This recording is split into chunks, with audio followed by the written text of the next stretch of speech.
first, let me introduce the panel here. And it's my honor and privilege to invite Gaurav. First of all, I'll start with you. Gaurav Sabharwal, charming personality, I would say. I met him last weekend in person. Very radiating personality, and he's running a very good business on. There's a company called Joy of Performing. He's a co-founder and CEO, which is into the business of implementing OKRs and continuous performance management. So we thought we'll get him here, and if you can, Gaurav, say hello so that people can see you and recognize you. Absolutely. Hi. Thank you, Sanjiv. Thanks for the kind words. I should definitely show this recording to my wife. But uh, hi, everyone. Thanks for taking out the time on a Wednesday afternoon. Hopefully, we'll be able to share something which will be meaningful for you and your businesses. So looking forward for this conversation. All right, thank you. And he has been running, a tech-enabled ventures for close to 2 decades now, and he's a great technology. I mean, technology person, Yeah, I and can I right can now. maybe give a little bit of a background. So Hmm. friends, I've been an entrepreneur for about 23 years now. I started at the age of 19, quite young, and I'm 42. Married, 2 kids, stay in Delhi, so that's home for me. And in the last 23 years, I started my journey as a manufacturing company, which was my father's business at that point. Took care of that out of the US for maybe the first decade or so. And then 2008 onwards, I've been in the tech space. I've built about 4 different companies in tech. And the whole point of hitting the glass ceiling and not going beyond for businesses or people is the problem that I'm trying to solve with Job, with the great team that we have. And yeah, I find it extremely meaningful for the cause that we are solving the problem for. Over to you, Sanjeev. Perfect. All right. And then let me welcome Sidhu. That's what he liked to be called, Dr. Naga Siddharth. And he is a very versatile person, I would say, multi-talented. He's an author. He has been a very senior HR professional for over 2 decades. And he currently is CHRO with E6 Data. And he's also very closely associated with NHRD. A lot of would he's a very popular person. I was seeing your following on LinkedIn, Sidhu. It was what, 35, 40,000, it looks like. So you are a celebrity in HR field, at least I would know. So he's running a business, a lot of business role and HR role with E6 Data. He's just joined, very recently has joined. And I would say something special about him. He's one person like me. He has worked into variety of industries. I don't know how you do that. So he has been into real estate, IT, aviation, healthcare, retail, right? So he is a person who has seen all different kind of industries as HR. And incidentally, I had a similar experience, Sidhu. And I would say the human dynamics remain almost same. It manifests in different forms, but the basic human need is remains same. Actually, that's very astonishing to see across. I'm sure your experience will be similar. So you are to say, and he's also an author. He has written 2 books that I know of. Sidhu would like to talk about it a little bit, and they got some great reviews. So I would let you talk about it. Firstly, Sanjeev and team, thank you for having here. Hello, fellow panelists, Jyoti and Gaurav. Delighted to know you and meet you. Welcome to the folks who joined. I know it's a working day and you still joined. So yeah, thank you very much for the very kind words in introduction, Sanjeev.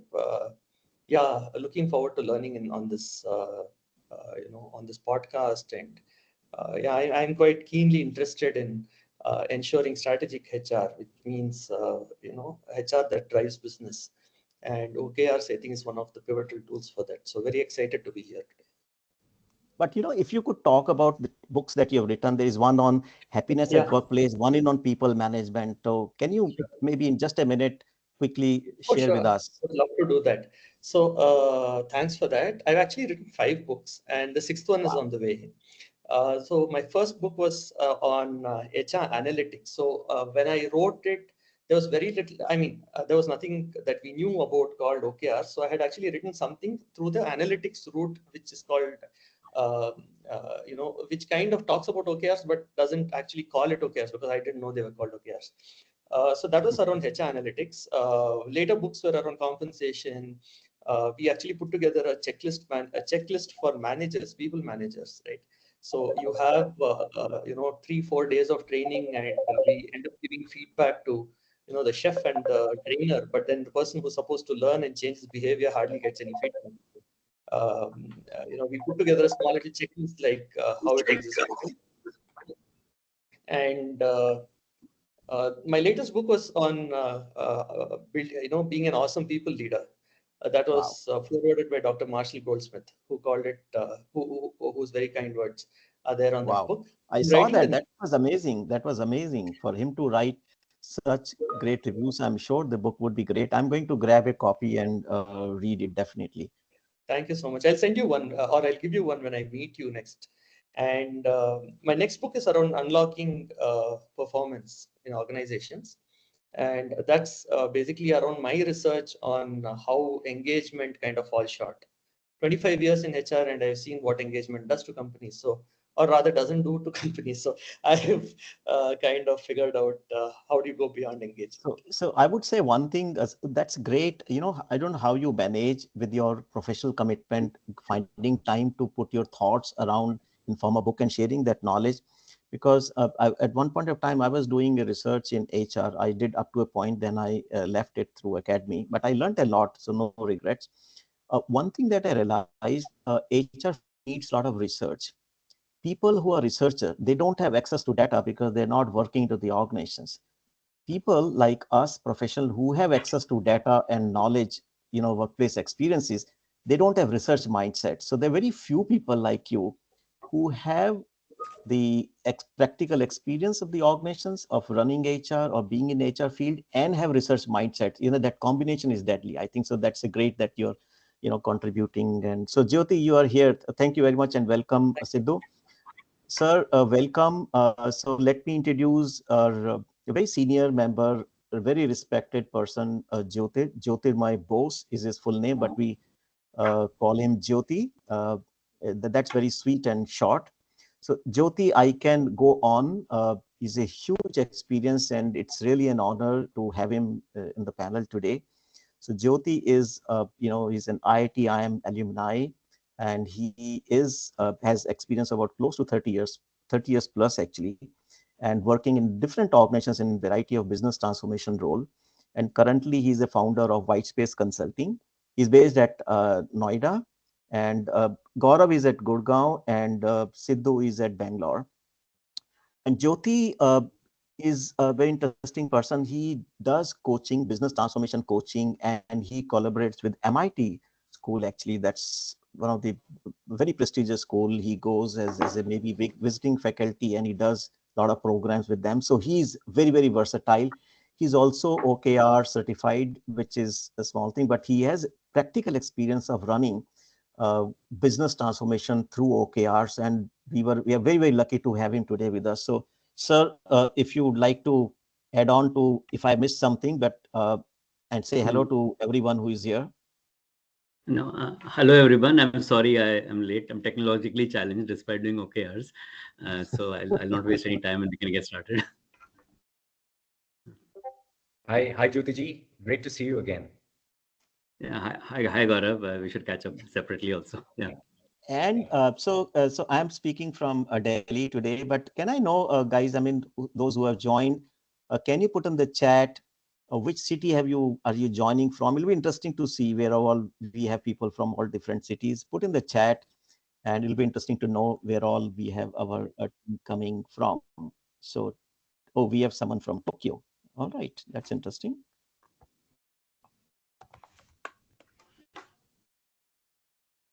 Okay. So let it flow in Hyderabad. So it's all over India, and we have someone from Tokyo as well. That's interesting. All right. So just while we are getting this, information about, the location of our participants, uh, it's my duty to introduce Enabling World, is a company that I represent, who is hosting this session today. So Vijay, if you can move on. So this Enabling World we are running in the 12th year. It's a boutique HR consulting firm, which is run by me and my class fellow and partner, who incidentally is not there today. He's facilitating a session in Pune. These are our interest areas: HR consulting, leadership, DAI, some outsourcing service, and employee well-being. I mean, these are some of the areas. Quite a lot for a boutique organization, but I think we are passionate about all these areas. And so sometimes we discuss, which one should we let go, and it's very hard. So we are carrying on with all those, and we have been running 12th year now with your blessings and good wishes. So thank you very much. So that's just a brief introduction. And my partner Sushil is at Bangalore. I'm in Delhi, and our team, Kalyan, Vijaya, and Apurva, they're all different parts of the country, near Mumbai, in Bangalore, so different places. So that's very brief introduction about us. So you can stop sharing, Vijaya. Thanks. And then we can start getting into the session right away. So, while, a team on the call, let me ask you, how many of us have encountered or in our professional experience had the opportunity to either try or successfully implement OKR in our respective organizations, right? So maybe just raise hand or maybe just write in the chat. That'll be interesting to know how many of us have, practically gone into leveraging OKR for the organizational excellence, right? It'd be interesting. So Pratibha says yes. Captain Anil, hi Anil, thanks for joining in. Okay, so he's the one. So my request to all of you, Pratibha and Anil, who have practical experience, jump in, because it's just a conversation, right? It's not going to be a one-sided Gyan session. It is going to be very, very interactive. I have a certain agenda. I have some questions that many of you contributed while registering. So I'm going to pick up some of those, and we'll take some live questions as well, with your permission, Gaurav, Sidhu, and Jyoti, right? All right, so let's start with your permission, Jyoti, Sidhu, and Gaurav. Are we okay? Do we have your permission to start? Absolutely. All right. Okay. So I think just a brief context. As I was saying, the concept of OKR and performance management, they're very old, right? They're not new. But still today, I can bet many of us are struggling, right, with what is it, how to really make it work, how to have PMS and OKR work together. It's just like two sides of a river, right? I mean, they go along, but they never meet, something like that, it looks like. But we'll unpack those issues. So let me begin first of all with Jyoti sir, with you. Can you, in simple terms, because many of us may not have read much about OKR or would have got the opportunity to work on this. So just to bring everyone to speed and the same level, can you unpack for us in simple terms what OKR is actually? And is it a framework? Is it a mindset? Is it a philosophy? It's a tool? What is it? Very briefly. So OKR is a framework, but the biggest barrier to its implementation is mindset, right? OKRs come organization forward or business outcomes backwards, whereas PMS goes individual performance evaluation as the basis. So OKR is an agile, way of going about a business achieving alignment, agility towards the desired outcomes the business seeks. It's really a business objective, which is a broad directional agenda, achievement of that. That's the focus of OKRs. It sounds very simple, but I'm sure it is not actually so simple as when we start doing. You want to, Sidhu, add anything to your perspective on, and how did you get in touch with OKR? What has been your experience, if you want to talk about it? So, sometimes the lorry cleaner becomes the driver, right? Okay. So life pushes you into it. So Okay. when That's I've been a HR leader, and I've been in businesses very fortunate where CEOs kind of understand the role of HR. So I've been doing strategic HR versus HR strategy. HR strategy is, how will I do my recruitment? How will I do this and that? I've been doing strategic HR where I've been able to drive business outcomes. And then, intuitively, I kind of came across how to kind of pull together analytics and drive business outcomes. That's where, kind of the catchphrase revealed itself to me, saying it's not business or people, it's business through people. Coming back to OKRs, the connection is that OKRs are basically objectives, key results, right? Your typical KRAs, like Jyoti sir said, are key result areas. One is, at an org level. The other is typically individual level. OKRs are largely transformational, right? It is about the company. Where does the company want to go? We use the word North Star very regularly with OKRs. What's your North Star? What are you actually chasing as an organization? Which means, now take a hospital, for example, right? I'm going to take very non-tech examples because everybody talks this in tech, right? So I'll take non-tech examples. So, take a hospital, Jain, right? Let's assume it is, throw specialty at me. Gastro, yeah. Let's say it's the gastro or a nephro, or let's even take a eye hospital chain, right? It's fairly retailed and commoditized to a certain extent. You need to have KRAs, you need to have OKRs. KRAs, for example, for a center head who's managing a hospital would be the same across all those hospitals, right? You would have revenue, you would have costs, you will have customer support, customer metrics, you will have operating metrics, so on and so forth. And probably in a hospital, you'll have quality metrics. Your stuff that, your NABH and stuff like that. Whereas at a OKR level, is the hospital going to look at a transformation to help its business? For example, is it going to become customer obsessed, right? Is it going to, let's say, like Arvind Eye Clinics, is it going to, let's say, develop, eye lenses at 50 paise each, right? Or is it looking at from 50 units to 500 units in the next 2 years, right? Or is it going to go into the GCC region and open 5 hospitals in the next 5 years, right? So OKRs are pretty much future facing, right? KRAs are pretty individual operating kind of stuff. If you actually, this is what I was requesting earlier. If you can just let me share the screen, I'll just show one small graph and then I'm done. I won't take too much time. Sure, why not? Yeah, sure. Anything that will help us understand it better, it's welcome, right? Yeah, yeah. So this was a post I wrote on LinkedIn some time ago, 7 months ago. So OKRs and KRAs, right? I'll in fact copy this and send it out later. So if you look at this, are you able to see this? I hope this is visible. Yeah, we can. Okay.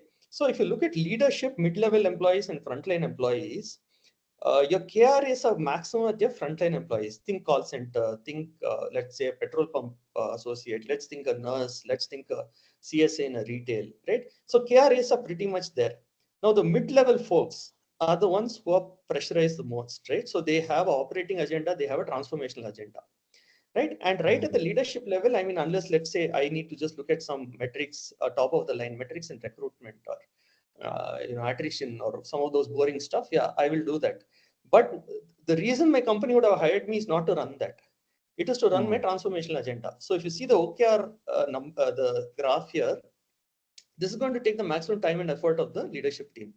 Whereas it's hardly going to be there for the frontline employees, because frontline employees, okay, it just means, okay, my SOP has changed or something like that, right? And these guys typically, where all the pressure falls. I'm done. I'll stop sharing. Great. I think that's a great way of sharing and explaining and bringing clarity to this. Thank you, Sidhu, for doing that. So, Gaurav, coming to you, because this OKR, I mean, this is your business, right? I mean, your heart and soul, into this. Anything you want to add to start with what OKR is? What's your perspective?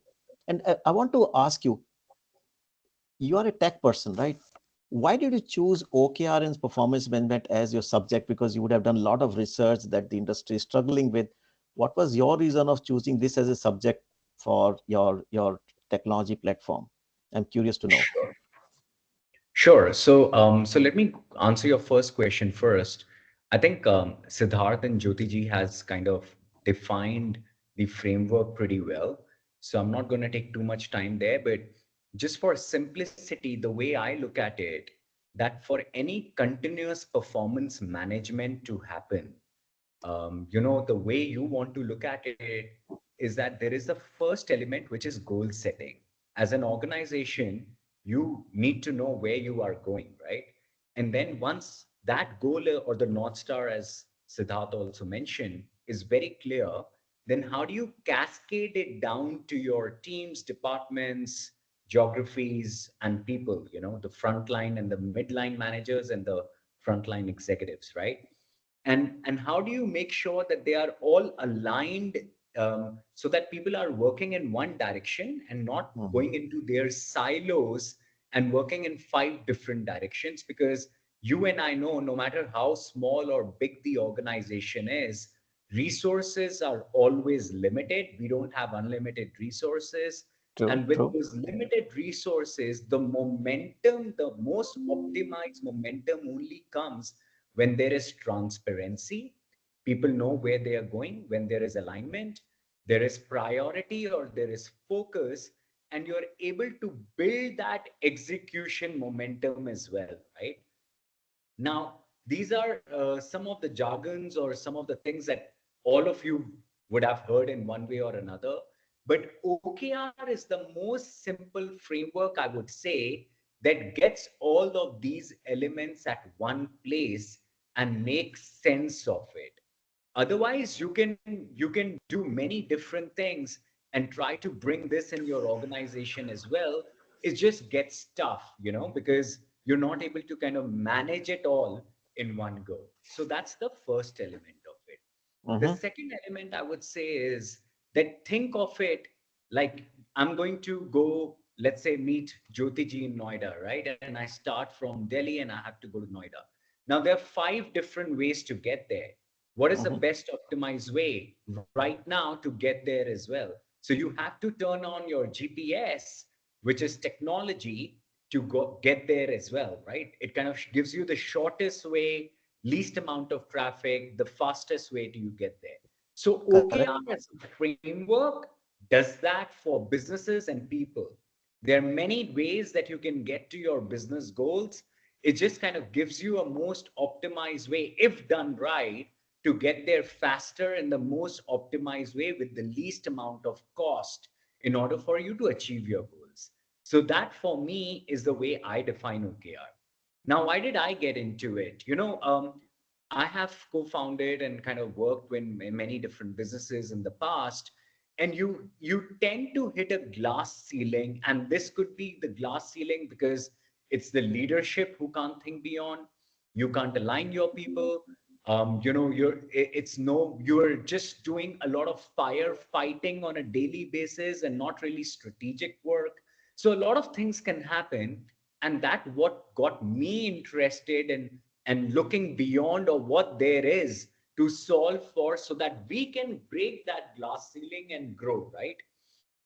Fortunately for us, we were able to deploy OKRs and saw some great results. We were Okay. more hands off, more strategic, more enable our middle managers and people more for them to take the lead on the business, and got some great results. So that's why I became a fan of OKRs. However, it becomes extremely difficult to get OKR working if you don't have a platform or a technology to understand all of this, make sense of it, do your check-ins and visualize how are you doing, right? And again, it's a scale thing. If you do have only 20 to 50 people, do it without the technology. You don't need any platform for Mm-hmm. that. But if you are growing and you are engaging more and more frontline or midline managers, you want to integrate KRA within that platform, you want to understand PMS or performance management, then you need a platform like Job, or there are others as well. Thank you very much and wish you all the best. So it's an important issue which helps both people's success and business success. Both have to go anyway hand in hand. So I think what you're doing is a great work. So wish you all and your team a great luck. Now, Thank you. so Jyoti, a question to you, and my request to all three of you would be: there'll be a lot of chat and comments. People would ask. I've requested everyone to share their experiences and the questions.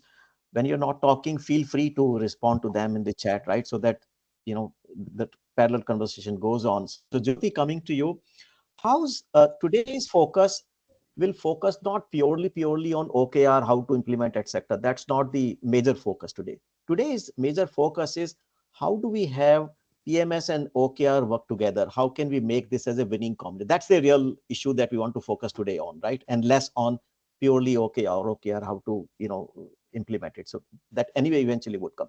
So, sir, Jyoti, how is OKR connected to a typical PMS we have in the organization management system and OKR, right? So can you help us? They are different, and how are they both connected? Where is the coupling between the PMS and OKR? If you can explain, and then if you have Sidhu and Gaurav also to add on to that, that's a real question we are addressing today. So jump in there. So Jyoti, if you can start. Sure.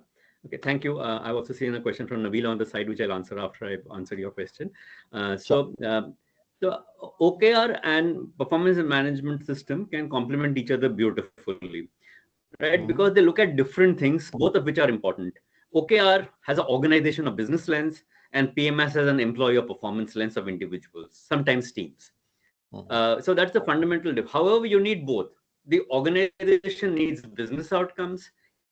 Individuals need their own assessment, reward, and recognition. So while most OKR frameworks recommend that you don't link individual performance and reward, but individuals need that. What's in it for me has to be answered, and therefore the PMS comes into place. They complement each other because OKRs drive outcomes with alignment, cross-functional collaboration, transparency, as Gaurav suggested, and rapid agile adjustments, agility. Most companies follow annual appraisal, some have half-yearly and rarely quarterly. But OKRs, particularly in agile startups and fast growth companies scaling, even have weekly cadences, right? So depends on what your need is. But certainly, if you have OKRs driving outcomes or strategy, and a PMS or whatever your framework you're using for performance performance evaluations for individuals or teams. That's the first part, right? You need to drive organizational alignment while retaining individual focus. You need to balance that. So one is taking the business forward, and then at the end of the year or end of the review period, I can look at the individual performance and how they've contributed to it, right?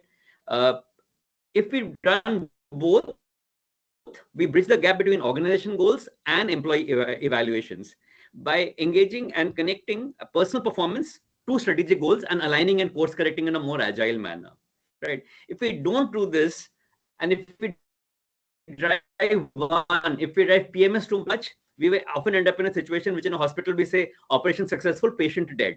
So that is the disadvantage of having too much focus on that. If I have too much focus on the OKR part of it, we may get business outcomes and either disengage or demotivate people because their recognition and reward not aligned with that. So my suggestion is use OKRs for aspirational forward-looking goals, as somebody suggested, I think. PMS should focus on execution results and rewards aligned to that. Okay.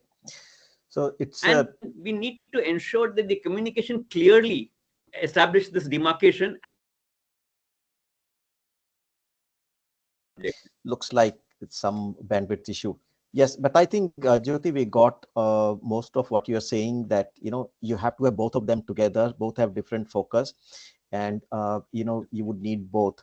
And Sidhu, from your experience, you would like to add to this. I mean, how are they connected? And you have implemented, you have seen business and HR both. So what is your advice?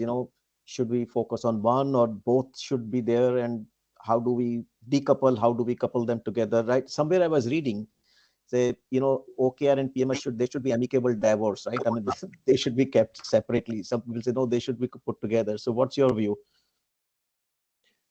Sure. I think Jyoti sir, after he has covered, I'm not sure what I will tell, but let me try. I think first is with O, which is your objective. And this is the massive difference between OKRs and KRAs, because OKR tells you the why. Okay, and the why ideally should not be, let's say, I want to become a one unicorn. I want to become a unicorn. Because, if you remember the Eureka Forbes ad where the kid goes and says, usse kya hoga, right? So you have to do this usse kya hoga multiple times with your leadership. right? So the first onus of making OKR succeed is the CEO, nobody less than the CEO, right? So it cannot be a HR centric thing, right? It has to be a business driven thing where HR is running the process. And that is a fundamental difference between OKR and KRAs, because KRAs are, business as usual, operating stuff that everyone's got to do. You measure them with KPIs, so on and so forth. OKRs often are expected to be moonshot, right? And hence, if I link up a performance appraisal process to OKR, many of these instances, uh, for example, let's say, your company needs to expand into Saudi Arabia, right?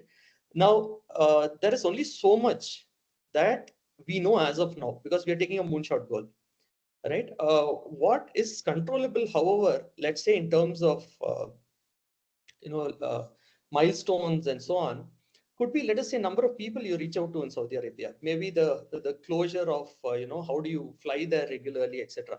So there are a lot of input metrics that become outputs when you look at OKRs.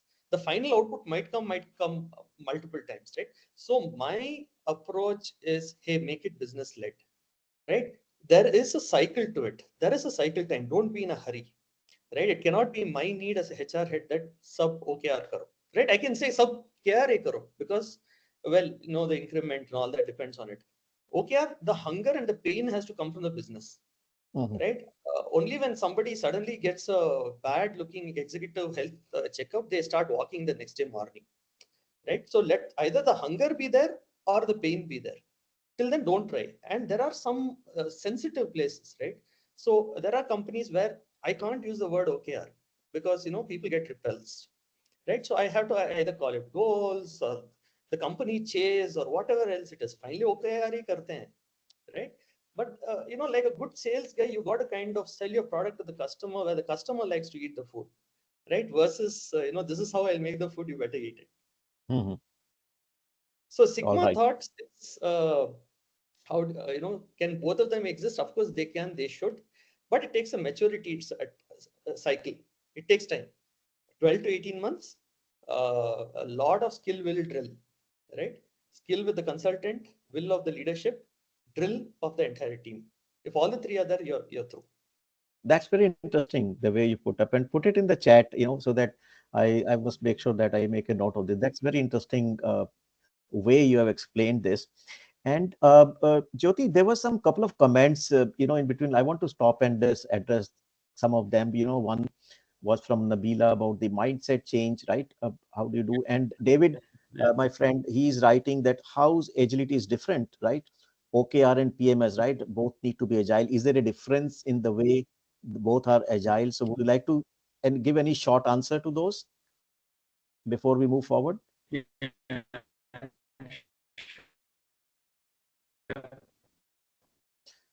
Oh, I think we have some bandwidth issue, Jyoti. We are not able to hear you. So let me do one thing. You put in the chat. If are you able to speak now? We can't hear you. And PMS. No, what I recommend, Jyoti, in the meantime, if you can put in the chat your answer till the time your internet bandwidth becomes all. Now I think it is good, so you can go ahead. Now we can hear you. Okay, fine. So sorry about that. So No worries. usually we find that because in most PMS activities it is top down and it is usually year on year and it's an annual activity, that tends to be padding both ways, up and down. And therefore, because it's linked to your rewards, people set them up for suboptimal goals, right? Because everybody's padding and padding up. But then we've all played that game. OKR, as somebody suggested, is a aspirational game. Moonshot, I think, is an extreme. I mean, you normally they recommend you have 20% moonshots, but 80% is aspirational, and it's okay to fail, but the rewards are disproportionate if you succeed. So, and when an organization grows or succeeds, automatically, even though it's not directly linked to the PMS, you grow, your career grows, you learn, and there are more opportunities, and thereby growth. So it goes beyond the regular KPI linked PMS and rewards. So that's the main thing. I think that is the important thing to communicate, that OKRs for aspirational large goals and all of that, whereas this is for more immediate reward and recognition. That's the answer to Nabila's question. To David, if you have at least quarterly, preferably monthly cadence, and picking up early warning signals for authentic early warning signals for timely course correction in PMS, then you have agility. But most companies struggle to complete it annually, and they may do it half yearly. If so, you're missing agility. And we've all been in situations where so much has changed, especially during these rapid transition times, that KPIs or KRAs set at the beginning of the year are increasingly less relevant at the end of the year. Yet we go through the charade because of bell curve and Mhm. because of timelines and PMS calendars through that. So thereby compromising agility. Whereas in OKRs, while the objectives are broad directional agenda and don't change in an 18-month or 36-month period, you could change KRs even every quarter. For example, if you're doing hiring and you say, I want to reduce cost per hire, you brought it under control. You say, no, I want to now focus on time to hire, or I want to look at the percentage of A players. So you bring that agility for more immediate business relevance in the part.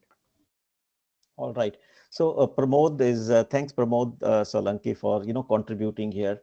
So I mean his suggestion was why can't we look at OKR as a way of doing performance management in the organization. So I have a very specific question to all three of you, and this question get asked very often: is OKR a performance management system? Yes or no? What's your answer, No. Sidhu? No. Yeah, Gaurav? it's not. It It's not. definitely So is not a performance it management. definitely is not. So I think that is one clarity that, because a lot of people feel really confused about is it a performance management system or not. So I think from the expert, at least we are getting a very clear answer. No, it is not a performance management system. It's a business transformation, framework or a tool, whatever you call it. Right?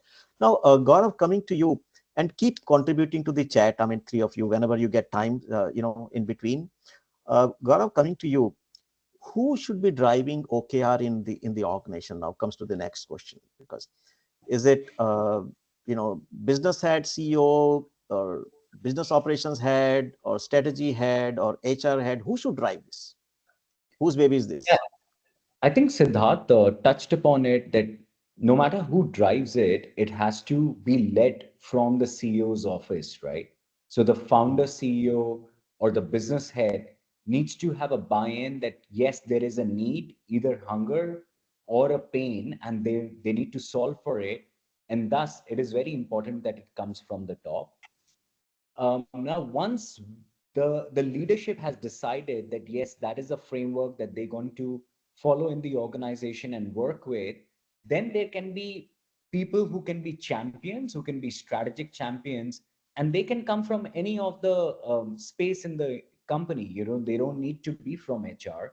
They can be any of the working managers, any of the leaders, even an executive who has that strategic mindset, who can be a PMO or a project management office to run for, and can keep the things in discipline, right? Now, who will be writing the OKRs or putting down the OKRs is another rabbit hole by itself, right? Mhm. And sometimes we have seen, the CEO or the head taking the charge for the first time, working with their first level managers, second level managers, their HR teams to kind of put it all together. We've also seen there are a lot of coaches and consultants who are really focusing on OKRs today. So getting them on board actually is is a great idea because it kind of cuts down a lot of learning and failing. So they can come up with their learning and can guide you through the whole process again. And then, of course, there is not a one size fit all. It also requires a deeper conversation, or what is it that the business wants to do and reach out to, and then the whole thing process started. While so driver can be there, since we are also talking about HR as a persona, I think HR to me can be a great enabler because they are in touch with a lot of people throughout the organization. So they have great power to enable organization and its people to be in line with that framework. So that's my All right. take on it. And Sidhu, you raised your hand, so I'm sure you wanted to jump in and add to this. Yeah, I'm trying to unraise my hand now. Yeah, it worked. I think, see, HR, drew its seat at the table, the power for that earlier through the beautiful thing of industrial relations and employee relations that used to make or break companies. Mm-hmm. Right? And once that went off, the slide is very easy to become a clerical operating function, process driver, process runner, paper pusher, etc. And hence, unfortunately, in some of the digital native new age companies, that reputation has stuck. Okay, and OKRs are a beautiful opportunity to actually change that. Because now let's say, I mean, OKRs typically need a weekly check-in. Okay, not more than 5-10 minutes, and HR can become a good facilitator of that while not sitting in judgment. Mm-hmm. Right, in many Indic rituals, sometimes you get a priest and you give the power of attorney to that priest to run that process.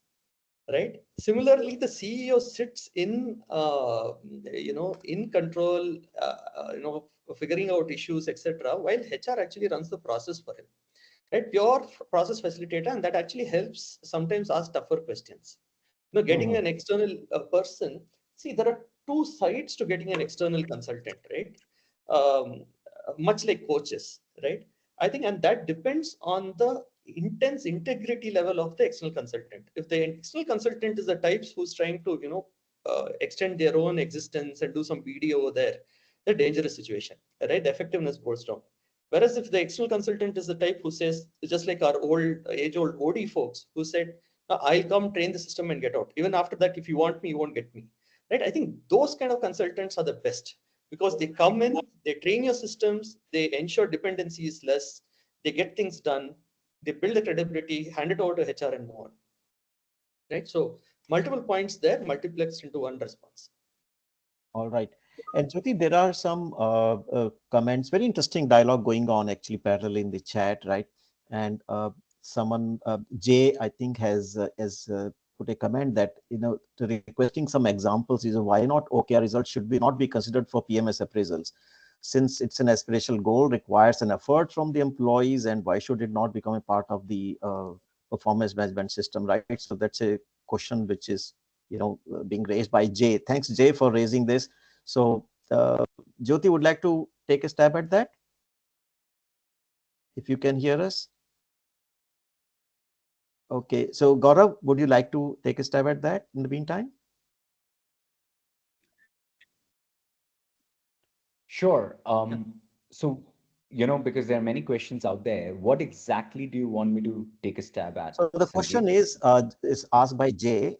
So what Jay is asking is that request some examples, reasons why not OKR results should not be considered for PMS appraisal, because it requires an effort by the employee, and employee needs to be appreciated and rewarded for whatever they're doing in the organization. So why should it not become a part of the appraisal system? Sure. So I think the only reason sometimes OKRs are set to be away from compensation is just because usually you go for stretch goals or moonshot goals, like how Siddharth also mentioned before, right?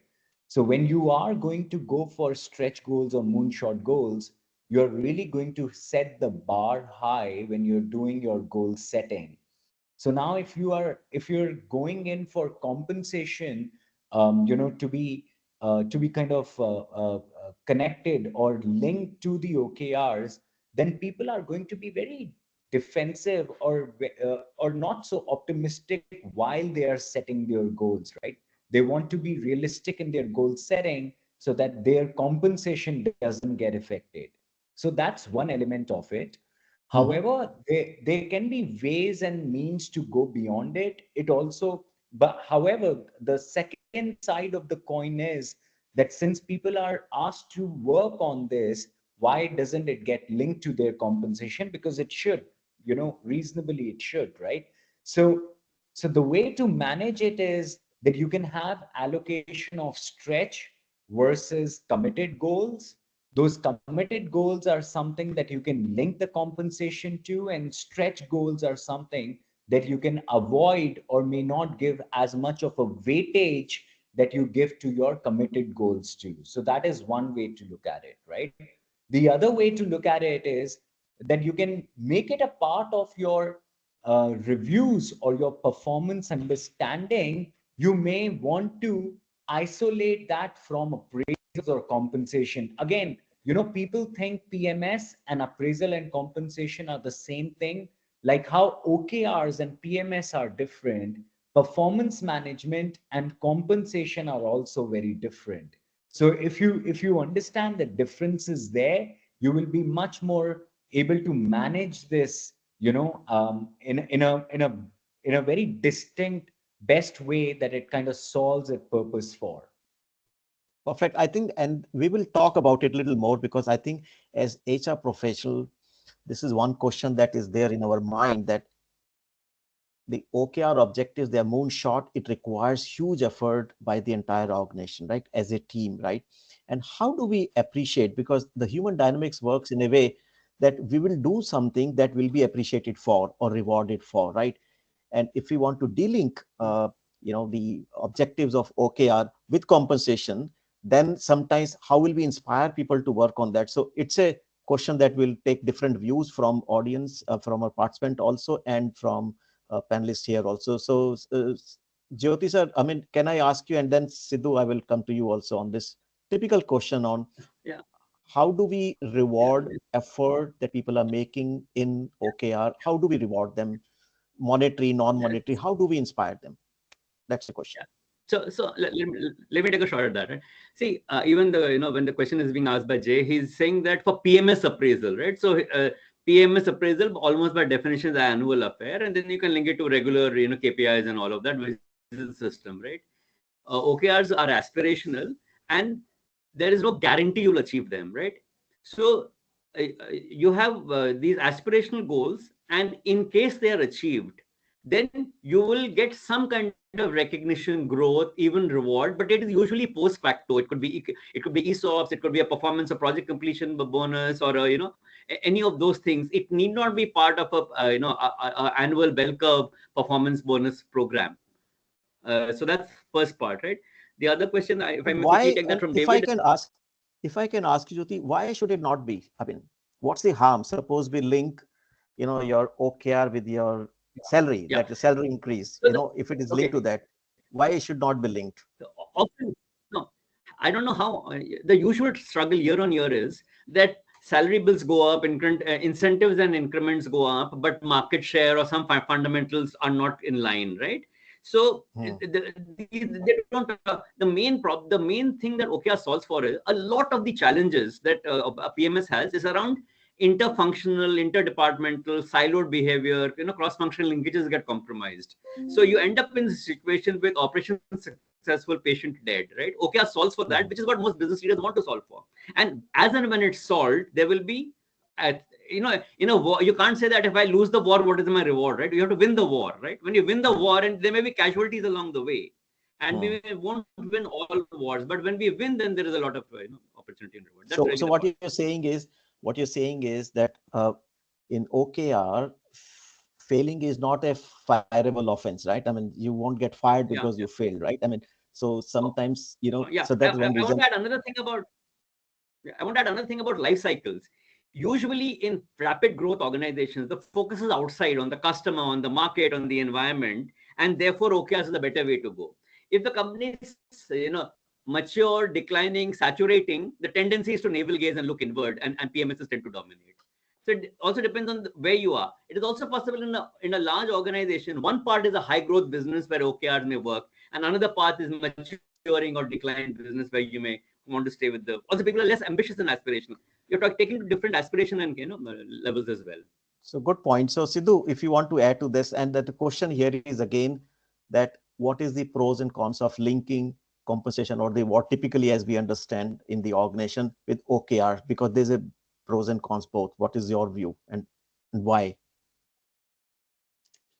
See, there is a subtle difference, okay, where we say your individual compensation is tied, or individual performance is tied to KRAs. because there's a job that you have to do and you have to deliver there, right? So at the front line, again, it can't be looked at, one huge homogeneous mass. It's not so. At the front line, maybe some of the KRAs will actually have drip downs from OKRs, right? Okay. If let us say overall CSAT has to improve, right, and my support and customer success teams are involved in it, then automatically there'll be a drip down effect. That's what my graph showed, right? It's much lower, but there is a thing. At the middle manager level, definitely there will be a linkage to, let us say, of course, whatever you got to deliver, you're being paid for it. Please do that. In addition, if you've been able to put enough input into the OKR, there is going to be an overall systemic impact, right? Either your region is going to do well, your country is going to do well, or something like that. And tertiary rewards and all that will definitely add up. There is no doubt. If you look at the leadership level, where the job is transformation and taking the company higher for stakeholder value, definitely OKRs have an impact on personal compensation, right? Let me give an example. Now, let us say somebody is opening, let's say we run a SaaS company and we are opening something in Dubai. That's a hot place, right? Now let's say there is one of the sales heads who's being deputed there and who goes there. The OKR would definitely be, for the company, it is definitely around, let's say hitting 1 million ARR in the first 6 months or something like that, right? Now, if you see the role of the sales head, it won't be anything other than achieving that 1 million ARR. Right? 100% of that person's time is going to go there. So if you feel that the rewards are not linked, of course they are linked in one way or the other, either directly or indirectly, they will be linked. The good thing about OKR is that, at least you have a support system, whom there's a dependency, with whom it's a joint deliverable, and so on. So that's one aspect of it. The second is OKR also gives you a safety net, right? You're going into the unknown. And hence, if, there is constant calibration every week where your input is evaluated, you're given the support, the team is aligned, and more than anything, efforts matter in OKRs. Typically in KRAs, they don't, right? Here, efforts are given their due credit, and you kind of are set up for success. So, but however, and you may fail. I mean, you may fail if you have made sincere attempt. If you failed, you're not fired. I mean, in OKR, absolutely right. You get a safety net. Right? You won't Correct. be. You can't be. And that's why one of my co-panelists, when they said, "Hey, it's what was the?" I'll get to the exact thing, but if you're on OKRs, you're on steroids, but then everybody knows you're on steroids, so it's good. All right, and let's move on. I think one of the issue is how do we know?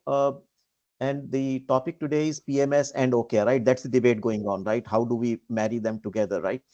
Gaurav, coming to you, how would we know, if I'm running an organization as a CHRO or as a CEO, right?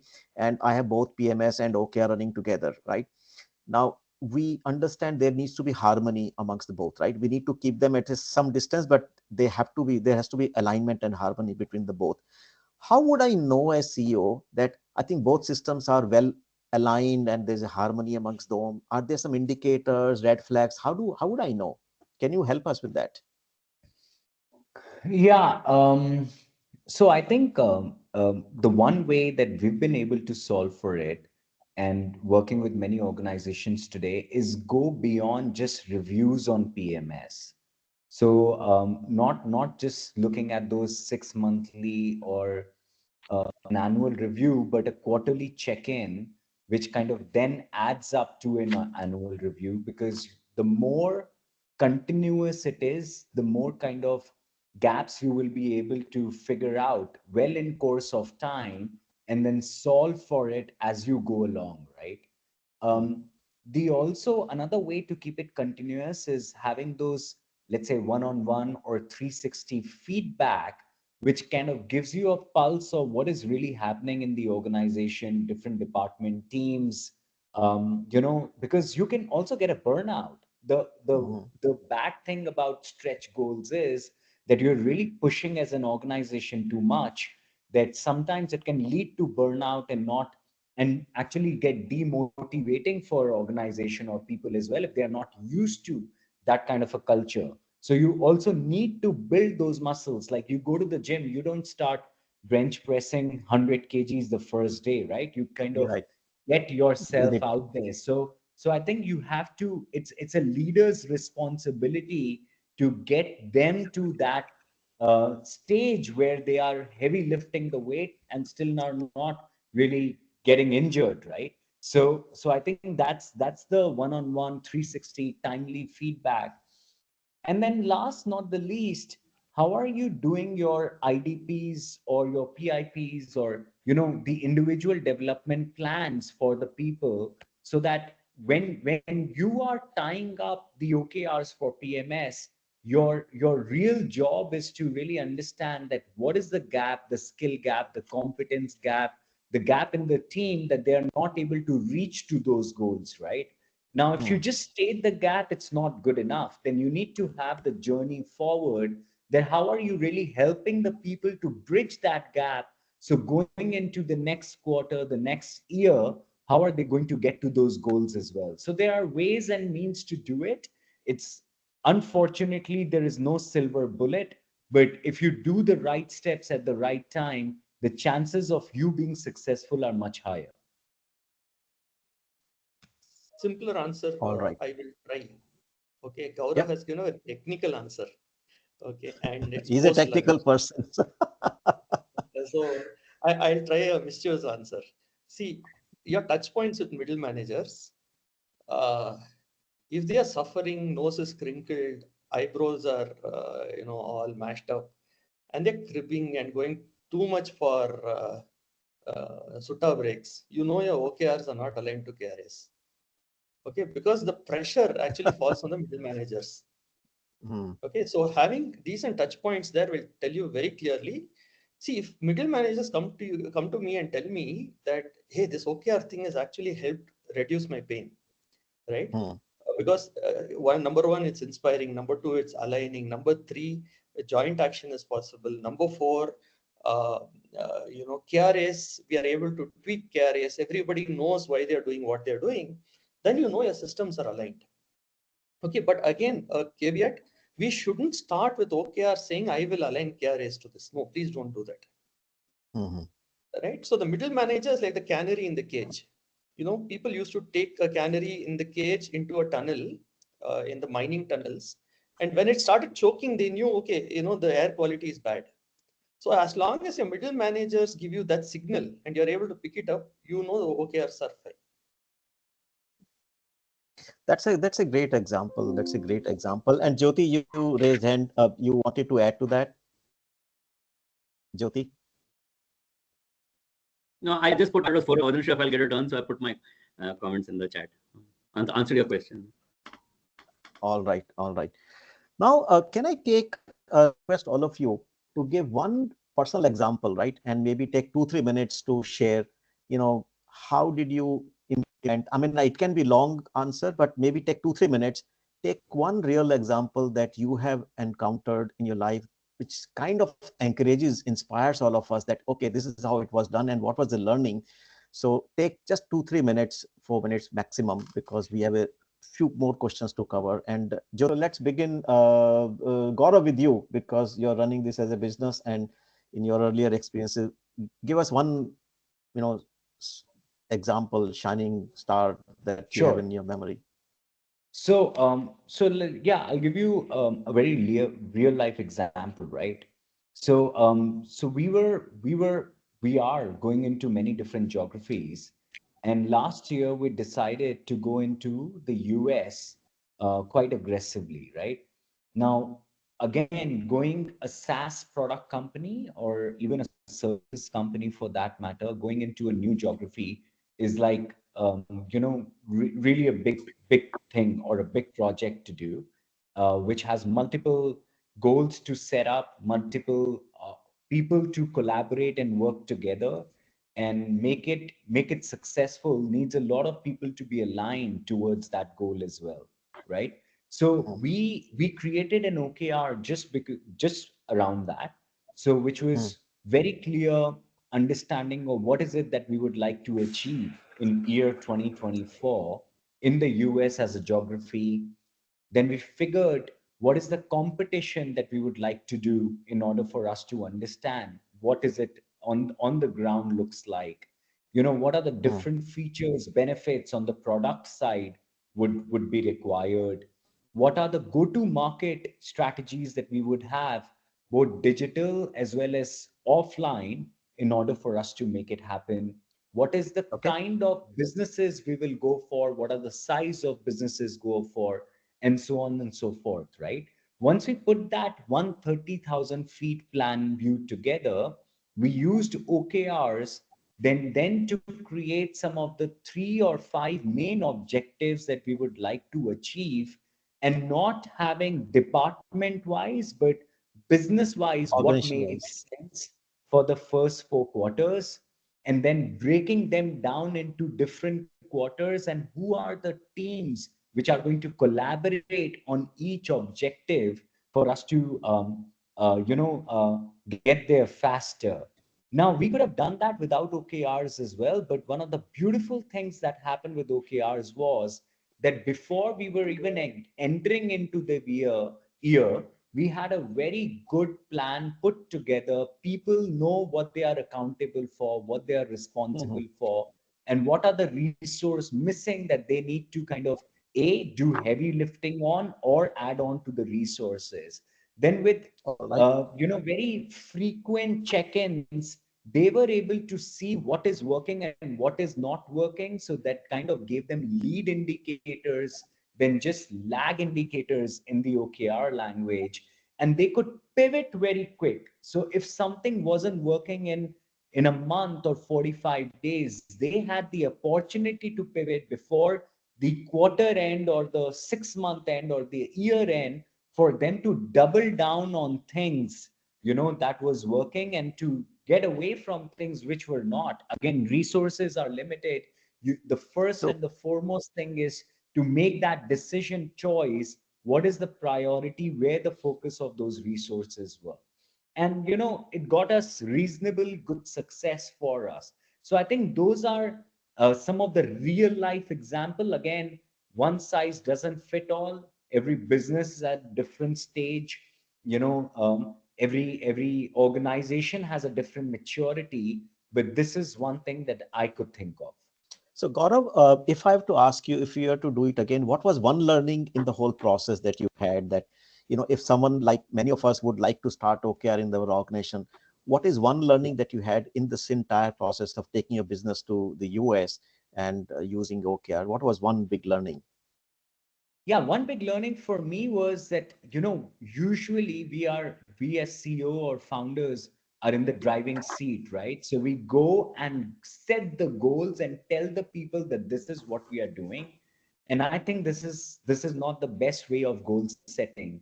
You need to have your people be involved in the process of goal setting as well.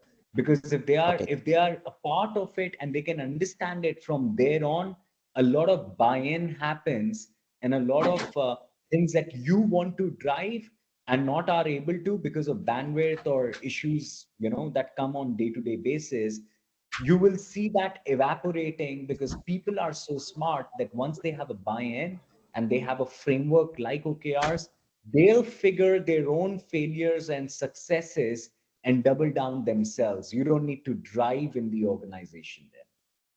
Excellent, excellent. And Sidhu, if you can share maybe one quick story, 3, 4 minutes, that we can feel inspired from. So this was a this was an India-based SaaS company. They were looking at expanding into the US. Okay. Before this, they had expanded into the UAE, and that was a non-OKR route. Okay, so their non-OKR route was, of course, multiple calls, hustling, right? Not knowing what I have to chase, but I have to keep chasing, right? So a lot of energy lost, etc. So when we did it through the OKR route, the why was very clear. The what was also very clear. In terms of some whatever 5 million ARR in the first year. Now that helped tremendously because people also knew what had to be achieved.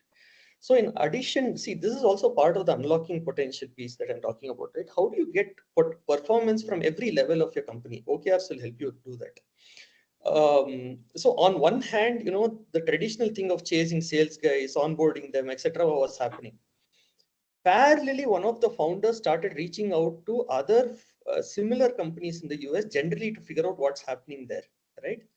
And one of the founders, those founders said, "Hey, I'm going to kind of sell off my company and move on. I kind of burnt my runway, and my company's up for sale." By onboarding that company at some 200 clients, these guys hit a 5 million ARR in 3 months. Right? It was a fire sale. Right?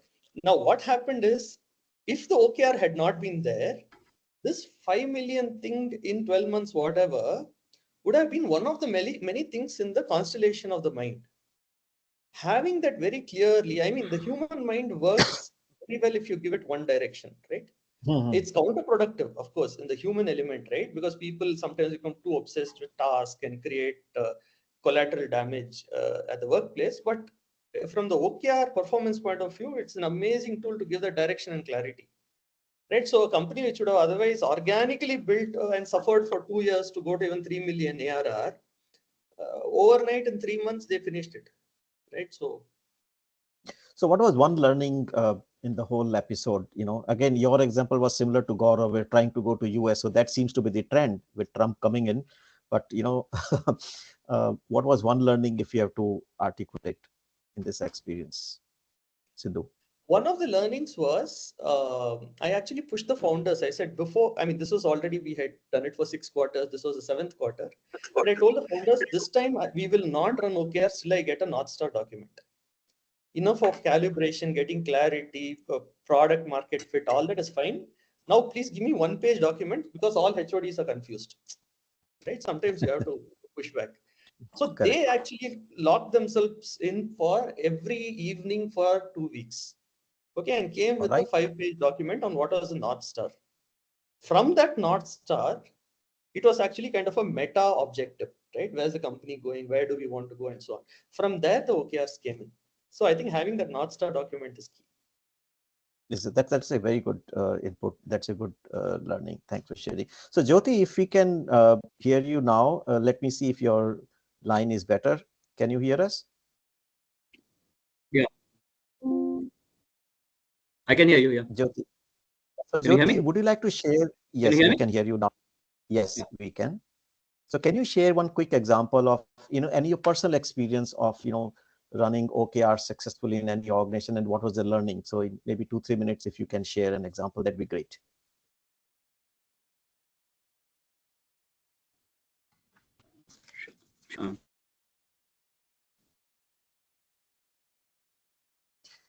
Yeah.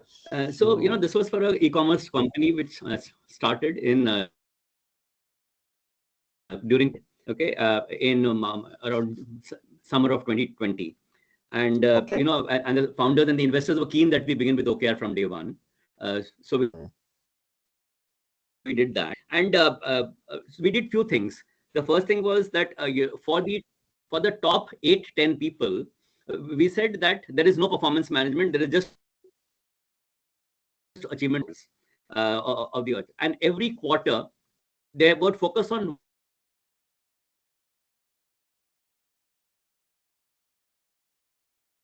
all of them. The second, all the initiatives that each of them had to take and interlong their interdependencies.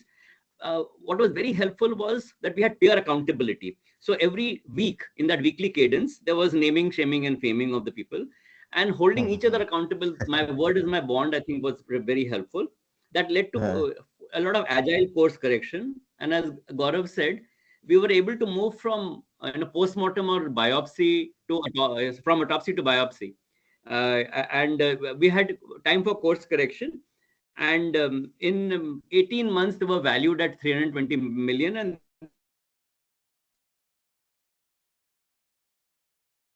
they were Okay, what so we also lost came you out after a couple of quarters.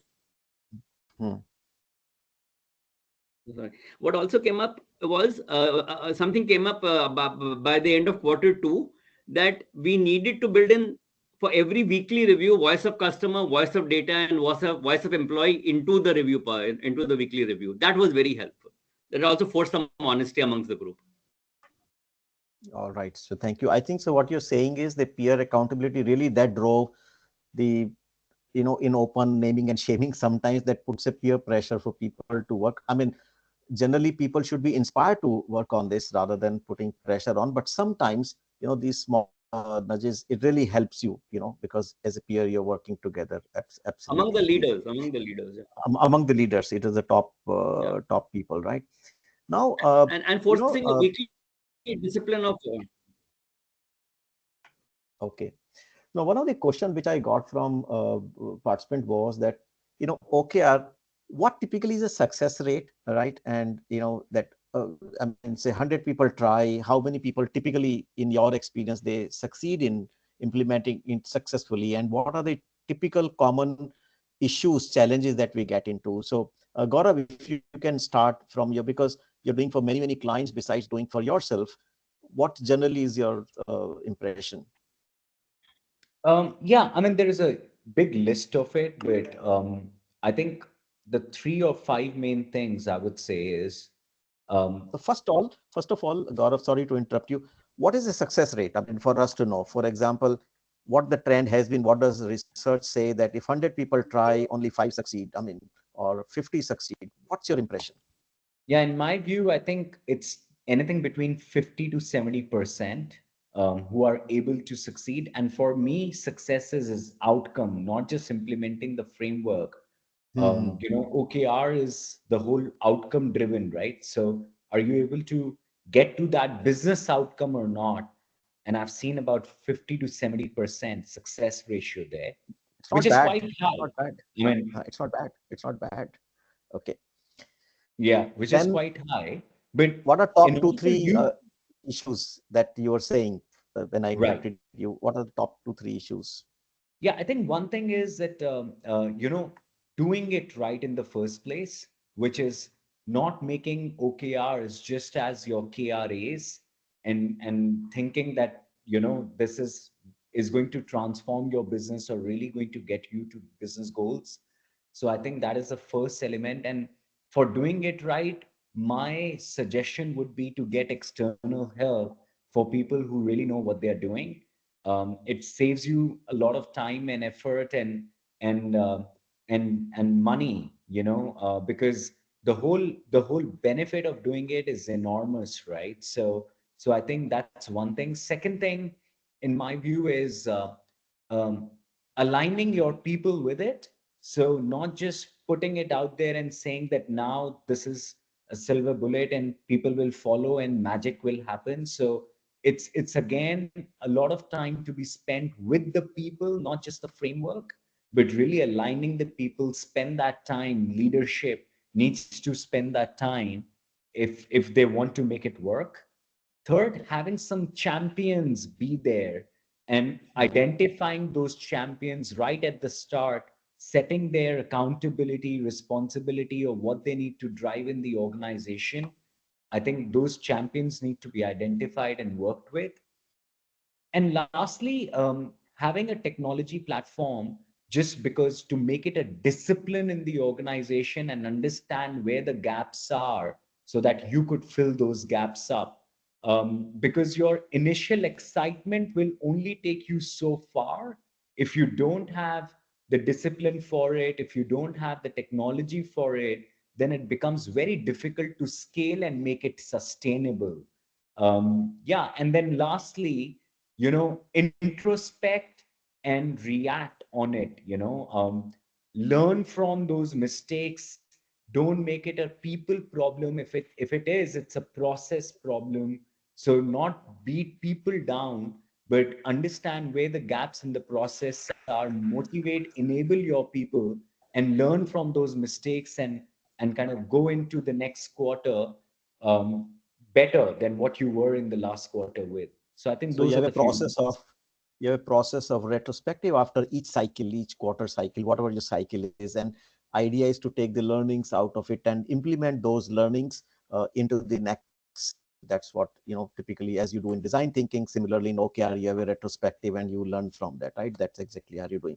So, Jyoti, I mean, if we can hear you, uh, would you like to share, what are the common mistakes we do, or, for successfully implementing OKR and maybe PMS together? So what are some common mistakes and what's your caution to us? Yeah. I think the common mistake is overcomplicating the OKRs or reducing it to a task list rather than it being a strategic directional agenda. So that's the first thing, right? Great point. Second is ironically linking OKR to rewards. I think come because it distracts, because then people start seeing that this is not happening and all of that, right? Lack. People trying to do it bottom up or in some silo. If the leadership is not committed, then I don't think that works at all. I mean, I don't think this idea of champions or not having them, I mean, is a disaster, because champions, you need to evangelize that. And the OKR tool or framework or the reporting has to be the only basis of review. You can't have alternate MIS and other things going on parallelly. No, we are looking at our MIS, we also look at. So OKR is not additional. OKR is the way of doing business on an agile manner. So that's some of that. And infrequent reviews or postponing reviews or feedback. And that doesn't happen. If the leader says, okay, you all do it, I'm missing the meeting, those are early warning signs that this is going to trip. Already, I think, you hit very some important points to keep it very simple. And I think some of the common mistake that we hear people saying that they run parallelly, OKR review hai, this is our typical business review, or this is performance review. So I think it has to be in the mainstream, right? That's the way you review business, right? And anything, Sidhu, you want to add to that? Some common mistakes that from your experience that we all should be cautious about? First thing is saying that HR will drive OKRs. It's not HR's responsibility. CEO has to drive it. If it's founders have to drive it. It is like 12-year-old bamboo, 12-year bamboo, right? That story. Let it take time, but let it come from there. Number two, you be a process facilitator and take the role very clearly that you're a process facilitator. You will ask tough questions, nothing personal. Number three, tell them this is not KRS. This is about transformation and about going to the next level. Number four, ensure you don't. I mean, there is no confusion in terms of this reward and recognition. I'm not total rewards, right? Make that very clear. And most importantly, your sampling frequency needs to be very high. The word agile is key here. Need to ensure that your check-ins are every week. They don't go over 5-10 minutes. And number five, when you're building out the OKRs, make it bottom up. Crowdsource it. I've had some CEOs who kind of just came with one number and say, we are going to do this. Okay, let's make OKRs. Everybody's like, hey, AQ, right? Why only so much, or why so much, right? And then it becomes a task list. So the art is in writing the objective and the key result. If that is done extremely well, you're sorted. I think these are gems that you're sharing with your practical experience, and this recording will also be available for everyone. And I'm going to make a note of all of that. These are all gems of wisdom based on your own experiences. So I think there's an interesting question from Vijay that how do we, and it's a change management process, how do we ensure to get the leadership buying in and making sure there's an unconditional championing and implementation of OKR? So, I mean, one is that they are the one who will start it, right? So they have to convince themselves. I think that's one quick answer. But anything else that you would support, suggest from based on your experiences, all three of you, anyone can jump in. Any quick comment So on? there is this IAS podcast of Anil Swarup. He says Nazrana, Jabrana, Shukrana. Okay. Different kinds of corruption. So how can you get somebody to agree and want to do this? You have to figure out your way. It is your style. It Whatever is what works is. in your organization. It's a sales job. Go do it. All right. Yeah, I would only say, first, maybe do some more study yourself, like get yourself to understand what the framework is, what are the benefits of it, collect some use cases or case studies within your industry, and then create a use case to your leadership that this is what the framework is, this is the benefit that we can get out of it. This is where it has been implemented, and that's how the kind of results it got into that industry or space. You will have validation to speak beyond just yourself, so that could help. Otherwise, get one of us in front of your bosses. I think Siddharth, myself, or Jyoti, or Sanjiv, we can help you as well. That's very reassuring. Thank you very much for that. All right. So moving So, on. Yeah, Jyoti, go ahead. now, I was just adding that. So we have to be clear why the leader or the top person is starting it. Some people they are doing it because investors want it. Some people are doing it because it's the next new shiny object, right? They genuinely must believe that this will help them to achieve big, audacious, or whatever goals, right? It will help them. And part of building the conviction there for the leader or the top core team, 2, 3, 4 Correct. people, I think let them talk to the CEOs who've gone through this journey, almost failed and then succeeded. Once they hear the war story, some conviction builds. That was one part. The other part is for the I think we lost him again, Jyoti. But I think Vijaya, if you can. So I have a couple of leadership team. We said announcements. there are no individual rewards. Either we all succeed, all the 8 of us, a team, or we die together. You're not, Okay. All right. So, Jyoti, we got it. Most of your message, but your line was a little patchy, so we missed a part of it. So you can put in the chat in case we missed something of what you're saying. That'll be useful. So there are a couple of announcements I want to make. 2 points quickly. I'll finish. Jumping in here. Sure. There was a very subtle point, very powerful point given by Jyoti sir, which is it's like a kheta operation sometimes, right? The HR leader sometimes is seen as ghar ka murga, right? So you need to get other CEOs to come and talk.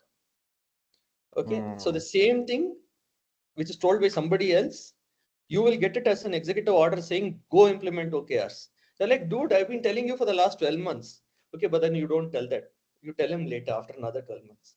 So Absolutely. That's a great tip. And whatever works, it works, right? And depending on, as Gaurav, you're saying, what works in your organization, that's what you should adapt to. There's no, magic wand that, you can apply in any organization. I think I'm very conscious and particular about the time that we should close. And the time flew. I mean, 90 minutes just flew like anything, right? I wish we had more time. But there are a couple of announcements I want to make before we, conclude this discussion for today. This debate will continue, of course, but I think for today we'll have to close it in time. That's our responsibility. One is, as enabling world in HR, we do offer certain offerings for HR consulting, and also this program of HR Academy is very particular. We are very passionate about it. We can run the whole academy for your HR folks, which includes maybe OKR, PMS, different entities. So this is something that you can leverage on, and my team would have put in the chat, a link in case you're interested, reach out to us. So that is one. Second is, in March, we are going for International Women's Day, and DEI, you would have noticed, is one of our key pillar in the center of what we do. And I'm particularly very passionate about it in particular, right? Besides, this being as a part of our business offering, we do offer very interesting programs for the organization, not only women employees, but for the entire organization, to promote gender diversity into the organization. There's a link in the chat that you can access, and you can leverage on that. That is second. Third is, we have a YouTube channel where such conversations are posted, right? We have a YouTube channel. I would pause for 30 seconds here. I would really urge you to scan this and subscribe to the channel.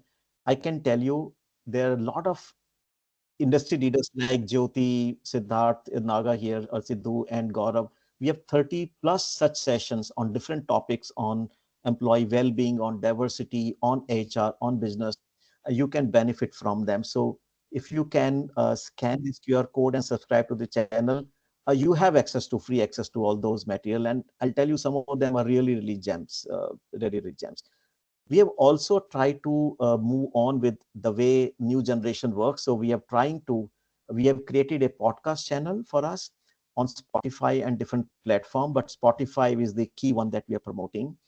And what we have done, this session is also going to our Spotify. We will record the audio recording and edit it and put it as a podcast as well into the Spotify.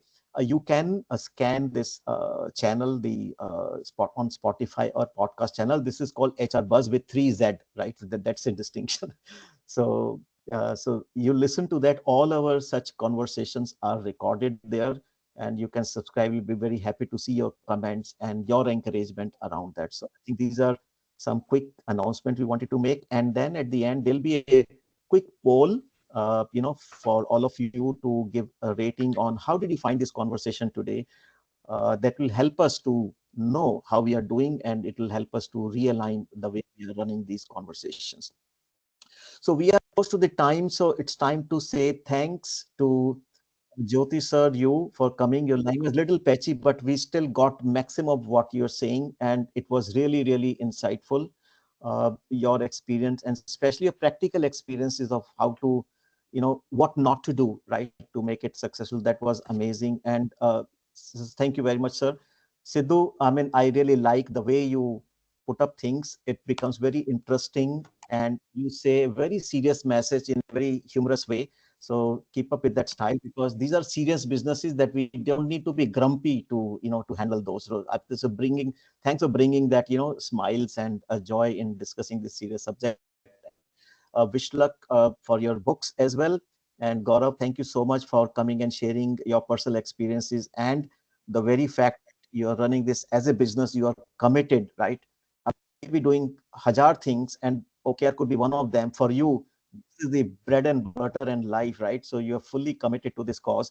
Wish you good luck, and thanks for sharing your guidance to us, to all of us. And audience, you are amazing. There was almost a parallel poll communication going on, conversation in the chats. And what I'm going to do is to summarize the whole conversation, and we'll put it in the podcast, we'll put in the YouTube channel, and we'll create a summary and share with all of you as well, right? And you feel free to share it across them. So uh, I mean, as a summary, I would say it's difficult to summarize the whole conversation into one, but I think two, three things are very clear to me. That OKR is not performance management. That was very clear. It has to be driven by the business, right? HR can play very active role in supporting. Keep it simple, non-complicated. That's what it would be. And this is to meet your aspirational moonshot organizational goals, right? OKR is a great way to achieve that, but it has to be kind of coupled with your PMS also in a subtle way, not very direct in the face, but maybe indirectly somewhere it has to be coupled. And more so, senior level people will be more directly accountable for OKRs, driving those as a business results, and at a lower level it will be more like a KRA, KPIs kind of thing. That's how it will work. But I think that's what is the gist of what we got. But thank you very much, everyone, and I'm sensitive about the time for everyone, and so we'll close it now. If there's any last one word, one comment, any one of you want to make before we close, so let me know. No, thank you. There is no last word. And thanks, Sanjeev, for the opportunity, and thanks everyone for attending this. Thank you. Jyoti sir, Thank you. anything from you? Thank you. Thank you for inviting. Bye. And Sidhu? All right. Thank you. Thank you very much. So with that, we'll close this session, and we'll stay tuned in. We'll come again next month with some interesting topic, and stay tuned in for our channel, and we'll look forward to see you again. Thank you, everyone. Stay safe. Bye. Bye. Bye. Bye.